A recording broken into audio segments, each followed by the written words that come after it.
Halo teman-teman, berjumpa lagi dengan saya Brother Pio.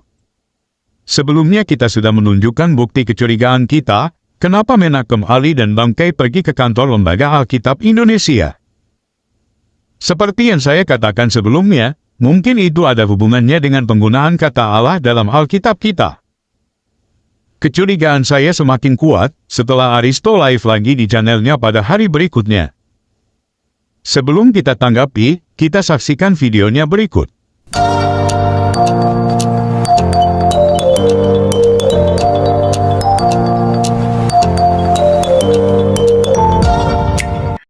Jadi teman-teman ya, ini wabil khusus ke teman-teman yang non-muslim, yang Kristen khususnya. Saya dan guru-guru itu berkali-kali mengkritik tentang kata Allah yang diselewengkan oleh Lembaga Alkitab Indonesia. Dan berkali-kali juga saya sampaikan bahwa kami bertanggung jawab atas semua yang kami lakukan, yang kami kritik, ya, dalam segala hal. Bahkan kami datang ke Lembaga Alkitab Indonesia, bertemu dengan para staf yang ada di sana, ya, bertemu dengan baik, kami bersilaturahmi, ya, kami sampaikan tujuan kami, ya, dan disambut dengan baik, ya, diskusi berlangsung dengan baik, gitu loh. Nah, ini bukti bahwa kami, apa yang kami lakukan, apa yang kami kritik, itu kami berani pertanggungjawabkan. Kembali pada live yang kedua ini, Aristo mengungkapkan tujuan mereka pergi ke Lembaga Alkitab Indonesia. Sepertinya mereka menggunakan cara persuasif dulu, mungkin setelah itu tidak berhasil. Bisa saja hal itu akan dibawa ke pengadilan dan jika itu pun gagal, mungkin saja ada cara yang lebih dari itu. Teman-teman bisa simpulkan sendiri. Kenapa begitu? Terindikasi dari perkataan Aristo kemarin. Dan menurut hemat para guru-guru kami, ini nggak ada jalan satu-satunya selain jalan ini yang kita tempuh. Dan memang jalan ini agak sedikit beresiko, tapi bagi saya secara pribadi nggak ada yang beresiko, ya. Tidak ada sesuatu yang bergerak bisa diam, dan tidak ada sesuatu diam bisa bergerak tanpa izin Allah. Makanya para guru-guru saya itu menitipkan untuk temani mereka. Tapi insya Allah di bulan Agustus ini kita akan bisa bisa leluasa lah gitu, karena barusan Aristo katakan bahwa misi yang mereka lakukan itu sangat beresiko, dan meskipun beresiko, mereka akan tetap jalankan. Nanti kita akan lihat apakah misi besar yang dimaksud Aristo itu terkait dengan penghapusan kata Allah dalam Alkitab. Kita tunggu saja, biar waktu yang menjawab. Kembali, menurut saya ada atau tidaknya kata Allah dalam Alkitab tidak berpengaruh pada iman Kristen. Karena orang Kristen sudah terbiasa dengan Alkitab dengan tanpa kata Allah. Contohnya Alkitab bahasa Inggris, tidak terdapat kata Allah di sana. Begitu juga dengan Alkitab terjemahan bahasa daerah. Contohnya Alkitab bahasa Batak, mereka menyebutnya dengan Debata, bukan Allah. Jika Menachem Ali konsisten dengan tidak menggunakan istilah agama lain, seharusnya kata Injil yang adalah serapan dari kata bahasa Yunani yaitu Euangelion juga harus dirubah dalam Quran. Berikut ini pernyataan Menachem Ali sendiri, dari mana kata Injil dalam Quran itu berasal. Pak Ali nanya sedikit. Ya, nanya sedikit Pak. Kalau yang tadi Pak Ali sebutkan bahasa Koptik, Injil, dengan bahasa Yunani yang Evangelion, itu duluan mana Pak? Yang Koptik mengadopsi Evangelion atau Evangelion mengadopsi Injil Pak? Yang jelas kalau bahasa Semitik ya, kalau bahasa Amharik itu masuk kategori bahasa Semitik. Bahasa Semitik itu cirinya bisa dicari akar kata. Bisa dicari akar katanya. Misalnya kalau bahasa Arab itu ada contoh kata masjid. Masjid. Akar katanya dari 3 huruf, sajadah. Sin, jim, dal. Sajadah. Menjadi masjid. Nah, itu berarti pasti bahasa asli bahasa Arab, masjid itu. Nah, sementara kata Injil itu tidak bisa diuraikan asal-usulnya dari bahasa Arab ataupun dari bahasa Ibrani ataupun dari bahasa Amharic. Ternyata itu memang diadopsi atau berasal dari bahasa Yunani yang mengalami semitisasi. Jadi inilah gejala bahasa. Kita harus menerima apa adanya. Memang analisisnya seperti itu. Saya belum menemukan satu ahli, walaupun era modern sekalipun, yang mengatakan bahwa istilah Injil itu berasal dari bahasa Suryani. Saya belum menemukan salah satu pengkaji modern yang mengatakan demikian. Kebanyakan para ahli ada semacam konsensus akademik bahwa istilah Injil atau Inggil itu diadopsi dari bahasa yang disebut sebagai bahasa Yunani.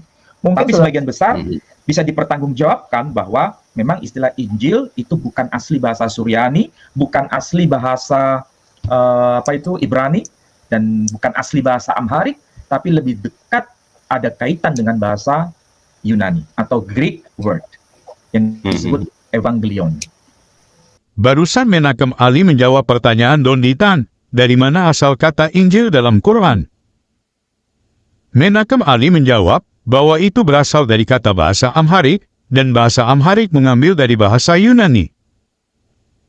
Jadi gimana? Apakah Menakem Ali juga berani datang ke Kementerian Agama Republik Indonesia untuk mengajukan penghapusan kata Injil dalam Quran, karena kata itu bukan asli bahasa Arab, dan kata itu adalah serapan dari kata Yunani yaitu Evangelion? Kita nantikan saja, apakah misi besar yang dimaksud Aristo itu terkait dengan penggunaan kata Allah dalam Alkitab. Oke teman-teman, demikian tanggapan kita terhadap pernyataan Aristo. Terima kasih untuk dukungan teman-teman. Tuhan Yesus memberkati. Dan artikel ini saya ambil dari website islami.co. Sejarah dan asal-usul kata Allah. Apakah kata Allah sebagai nama Tuhan itu hanya digunakan oleh umat Islam saja? Jawabnya jelas tidak.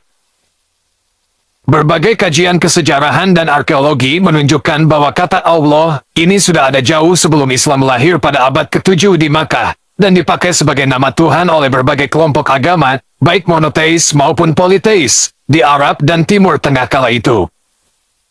Ada banyak nama untuk menyebut Tuhan dalam tradisi masyarakat Arab waktu itu, termasuk Allah ini. Hingga kini, selain umat Islam, nama Allah juga dipakai untuk menyebut Tuhan oleh sejumlah kelompok agama seperti umat Kristen Arab, Koptik, Maronite, Melkite, Babisma, di Persia, Iran, umat Kristen Malta, dan Yahudi Misrahi atau Misrahim, bahasa Arab, Al-Masyrikiyun, yaitu umat Yahudi, asli Timur Tengah sejak era biblikal sampai sekarang. Ada sejumlah perbedaan pendapat mengenai asal-usul kata Allah, ini yang dikemukakan oleh para sejarawan dan filolog, baca, ahli bahasa Arab klasik. Ada yang menganggap bahwa kata Allah itu spontanitas saja, murtajal, diucapkan oleh masyarakat Arab. Ada pula yang menganggap dari kata lah, yang berarti agung dan tersembunyi. Tetapi mayoritas berargumen bahwa kata Allah dalam bahasa Arab itu merupakan bentuk kepadatan dari kata al, seperti the dalam bahasa Inggris, dan ilah, Tuhan. Jadi, kata Allah itu artinya the God atau Tuhan yang itu. Menariknya, kata yang kurang lebih sama dengan kata Allah ini juga ditemui dalam bahasa-bahasa rumpun Semitik lain yang jauh lebih tua daripada bahasa Arab, seperti bahasa Aram dan Hebrew. Dalam bahasa Aram, misalnya, kata Allah ini ditulis Elah, Elaha, atau Alaha dalam bahasa Aram dialek Syriak yang digunakan oleh gereja Assyria di Timur Tengah, yang artinya simpel, Tuhan. Masyarakat Assyria itu kini tersebar di Suriah, Irak, Iran, dan Turki. Dalam Hebrew Bible, Tuhan juga disebut sebagai Eloah, singular, Elohim, plural, juga El. Jadi, jelasnya, masyarakat Arab yang Yahudi dan Kristen waktu itu, maupun masyarakat Arab non-Yahudi dan Kristen, juga menyebut Allah untuk menyebut Tuhan. Karena itu tidak heran jika umat Arab Kristen dan Yahudi hingga kini menyebut nama Tuhan dengan sebutan Allah. Ada banyak bukti akademik ilmiah bahwa nama Allah itu sudah biasa digunakan oleh masyarakat Arab, apapun agama mereka, termasuk Kristen dan Yahudi sebagai sesama rumpun agama Semit untuk menyebut nama Tuhan. Orang-orang Arab dulu, zaman sebelum Islam, banyak sekali yang menggunakan nama Abdullah, hamba Allah. Bukankah ayah Nabi Muhammad sendiri yang wafat sebelum beliau lahir juga bernama Abdullah?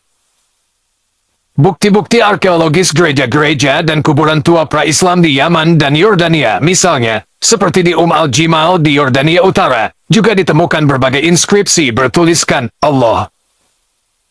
Pada era kerajaan Himyar dan Aksum juga banyak dijumpai nama-nama Kristen yang menggunakan nama Abdullah.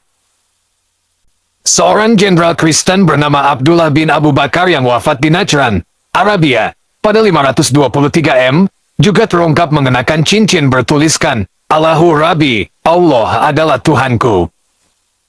Artikel ini ditulis oleh Bapak Sumanto Al-Qurtubi, Profesor Islamic Studies di Universitas di Saudi Arabia.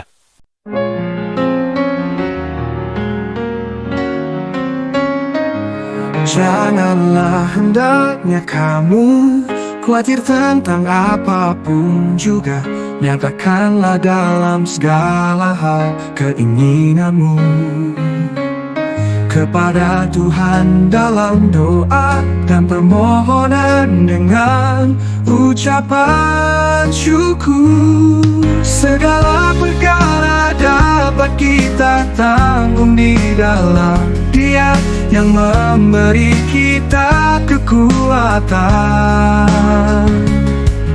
Bersukacitalah senantiasa dalam Tuhan. Sekali lagi ku katakan bersukacitalah.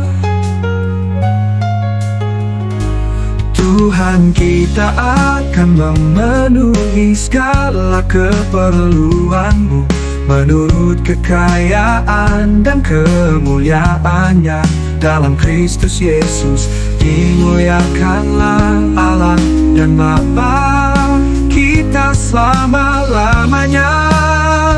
Amin. Segala perkara dapat kita tanggung di dalam Dia yang memberi kita kekuatan.